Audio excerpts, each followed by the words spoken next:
A little girl begged for milk on the street with a baby in her arms, and the millionaire CEO couldn't walk by. The rain poured heavily on the busy New York street as people rushed past, umbrellas overhead, eyes glued to their phones. Nobody noticed the small figure crouched near a cafe entrance, nobody except Daniel Carter, a millionaire CEO known for his sharp suits, relentless work ethic, and reputation as one of the city's most unshakable businessmen.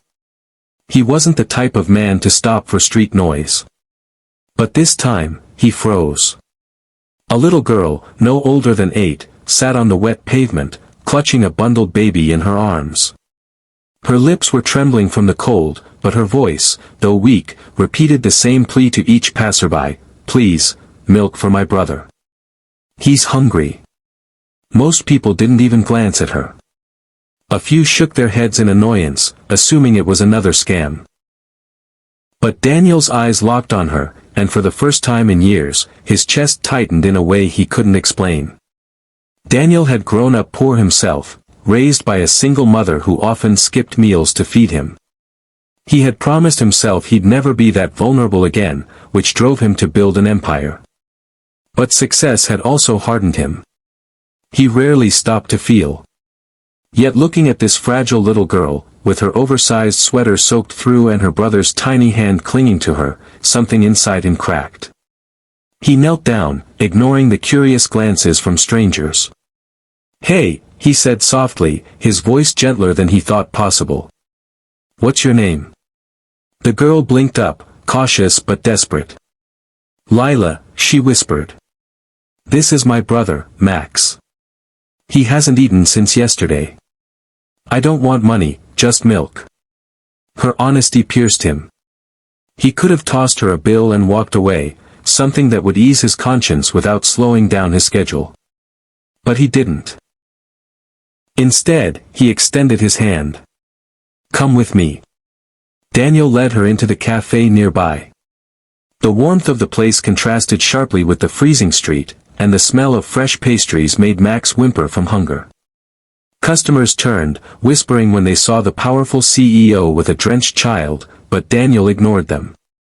He ordered warm milk, sandwiches, and soup, then sat across from the siblings as Lila fed her brother carefully, her tiny hands trembling with both exhaustion and relief. As Daniel watched, emotion rose in his throat. He realized this girl wasn't begging for herself, every ounce of her plea was for her baby brother. She was willing to endure humiliation, rejection, and cold just so Max could eat. That kind of love, that kind of sacrifice, reminded him of his own mother. When Lila finally looked up, tears filled her eyes. "Thank you, sir. You don't have to stay. We'll be fine now." Daniel shook his head. "No, you won't. Tell me where your parents are." Her lips quivered. "They're gone. Just us now." Something shifted in Daniel's heart. For years, his billions had built skyscrapers, funded mergers, and secured power.